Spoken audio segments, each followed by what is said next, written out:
નમસ્કાર વિદ્યાર્થી મિત્રો, સ્વાગત છે તમારું યુટ્યુબ ચેનલની અંદર. ધોરણ 10 ની અંદર આપણે અલગ અલગ વિડીયોઝ છે એ ઘણા બધા મુકાઈ ગયા છે. પરીક્ષાલક્ષી મોસ્ટ આઈએમપી પ્રશ્ન તરીકે પણ પૂછાય છે.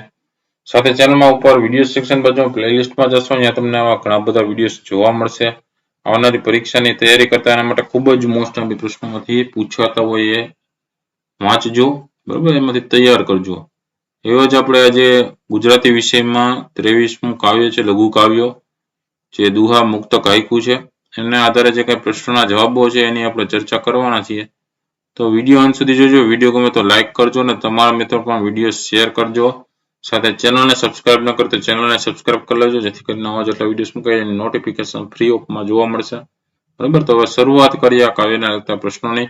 જેમાં જોઈએ વિભાગ બી આધારિત પ્રશ્નોના જવાબો. જેમાં પહેલો પ્રશ્ન છે, નીચેના દરેક પ્રશ્નના એક વાક્યમાં ઉત્તર લખો. પેલું છે, દુહાની દ્રષ્ટિએ શું થવું કઠિન છે? તો જવાબ આવશે કે દુહાની દ્રષ્ટિએ કુલ દીપક થવું કઠિન છે.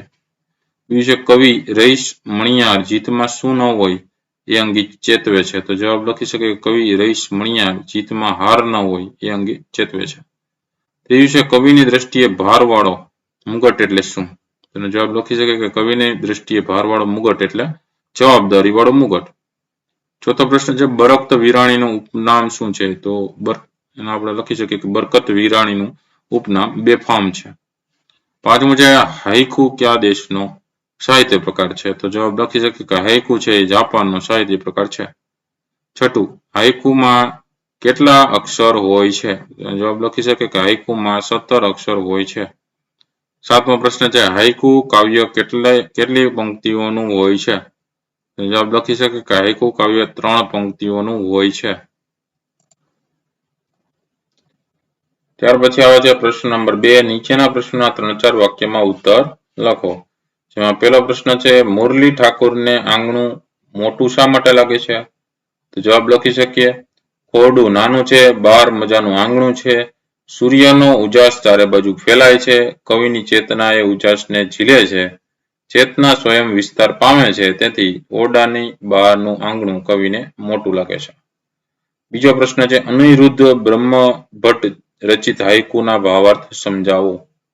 જવાબ લખી શકીએ, અનિરુદ્ધ બ્રહ્મભટ્ટ રચિત હાઈકુમાં રાતનું ચિત્ર છે. રાત થતા દીપક બુજાવી દેશે તો ચારે બાજુ અંધારું થઈ જશે એવી એને ચિંતા છે. અરે એ ચિંતાને જાણે દૂર કરવી હોય એમ જાણે આકાશમાં ખીલેલો ચંદ્ર બારીમાં દેખાય છે. અહીં કવિએ અંધકાર અને પ્રકાશ એમ બે સ્થિતિને એકસાથે મૂકીને ચિંતારૂપી નિરાશાની સામે નિશ્ચિંત કરતી આશાને સરસ રીતે રજૂ કરી છે. ત્યાર પછી જોઈએ પ્રશ્ન નંબર 3. નીચેના પ્રશ્નોના 10-12 વાક્યમાં મુદ્દાસર ઉત્તર લખો.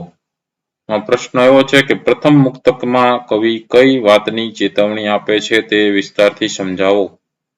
જવાબ લખી શકે કે પ્રથમ મુક્તકમાં કવિએ વાતની ચેતવણી આપે છે કે જગતમાં કદી હાર જ ન હોય અને સુખ એ દુઃખનો કોઈ પ્રકાર જ ન હોય એમ માનવું નહીં.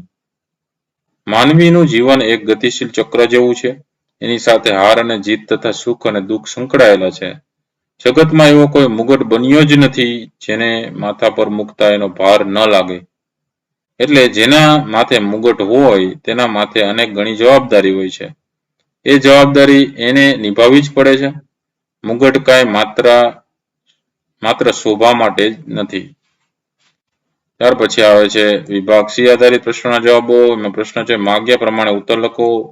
આપેલા વિકલ્પમાંથી સાચો વિકલ્પ પસંદ કરીને જવાબ લખવાના છે. પ્રશ્ન પહેલો, નીચેના શબ્દોની સાચી જોડણી શોધીને લખવાની છે. તેમાં જિંદગી આપ્યું છે તો આવી રીતે લખી શકીએ, જી અશ્વ આવશે, કી દીર્ઘ આવશે, જિંદગી.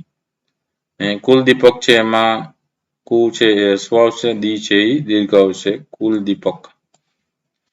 પ્રશ્ન નંબર 2, નીચેના શબ્દોની સાચી સંધિ જોડો.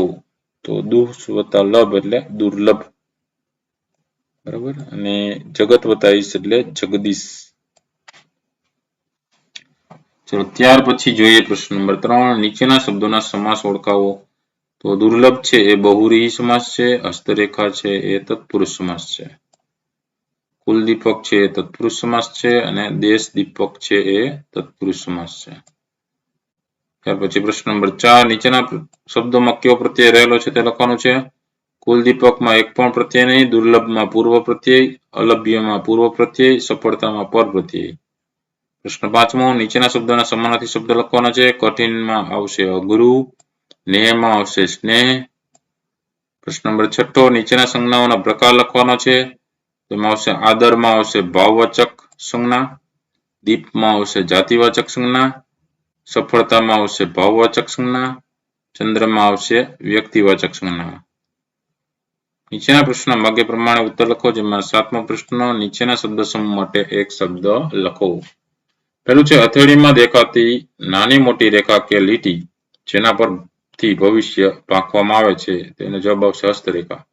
બીજું છે મુશ્કેલીથી મળે તેવું, એને કહેવાય દુર્લભ. ત્રીજું છે જગ્યા કે પ્રદેશનો માપસરનો આલેખ, એને કહેવાય અંશી. પ્રશ્ન નંબર 8, નીચેના શબ્દોના વિરુદ્ધાર્થી શબ્દ લખો. તો જીતનું થાય હાર, જરાનું થાય વધુ, કઠિનનું થાય સરળ અને આદરનું થાય તિરસ્કાર. પ્રશ્ન નંબર 9, નીચેના શબ્દના અર્થ આપો. તેમાં જીત થાય એટલે ફતેહ કે વિજય, અને આ જીત એટલે જીતાયેલું. અને નકશામાં છે એટલે કે જગા કે પ્રદેશના માપસર આલેખમાં, અને ન કશામાં એટલે કે ક્યાંય, કોઈ જગ્યામાં નહીં. પ્રશ્ન 10મો છે નીચેના તળપદા શબ્દોના શિષ્ટરૂપ આપો. તેમાં અંશી એટલે અંશ, જરા એટલે થોડું પણ, કોરડું એટલે ઘર, ને એટલે સ્નેહ. પ્રશ્ન નંબર 11, નીચેની પંક્તિઓમાંથી ક્રિયા વિશેષણ શોધીને તેનો પ્રકાર લખો.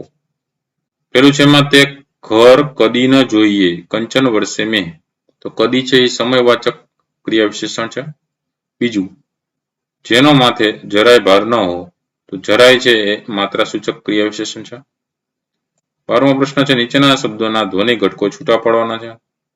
તો દુર્લભમાં જોઈએ કે દ ખોડો વત્તા ઉ વત્તા ર ખોડો વત્તા લ ખોડો વત્તા અ વત્તા ભ ખોડો વત્તા અ. ચંદ્ર છે એમાં ચ વત્તા છ ખોડો વત્તા અમ વત્તા દ ખોડો વત્તા ર ખોડો વત્તા અ. તો વિદ્યાર્થી મિત્રો આ હતા અલગ અલગ પ્રશ્નોના જવાબો આ કાવ્યને લગતા. વિડીયો ગમ્યો તો લાઈક કરજો, તમારા મિત્ર પણ વિડીયો શેર કરજો. સાથે ચેનલને હજી સબસ્ક્રાઇબ ન કરી તો ચેનલને સબસ્ક્રાઇબ કરી લેજો. નવા વિડીયોઝ જેટલા મુકાયેલા છે એ તમને ફ્રી ઓફમાં જોવા મળશે. એના માટે નોટિફિકેશન આવી જાય છે જો સબસ્ક્રાઇબ કરેલું હશે તો. આવા ઘણા બધા બીજા વિડીયોઝ મુકાઈ ગયા છે, ઉપર પ્લેલિસ્ટમાં જઈને જોઈ લેજો. વિડીયો સેક્શનમાં પણ છે, બરાબર. આવા અલગ અલગ વિડીયોઝ તમારા પરીક્ષામાં મોસ્ટ ઓફ પ્રશ્ન તરીકે પૂછાય છે. આમાં ઘણા બધા તમે જોયા હશે. વ્યાકરણ લગતા પ્રશ્નો હોય છે, નાના મોટા દરેક પ્રશ્ન જ આવે છે, મુદ્દાસર પ્રશ્નો છે, બરાબર. ઘણા બધા પ્રશ્નો પૂછાતા હોય છે, તો તૈયારી કરતા રહેજો. ફરી પાછાના વિડીયો સાથે મળીએ. ત્યાં સુધી ન જોયેલા વિડીયો જોતા રહેજો, જ્ઞાનમાં વધારો કરતા રહેજો. Thank you very much and take care.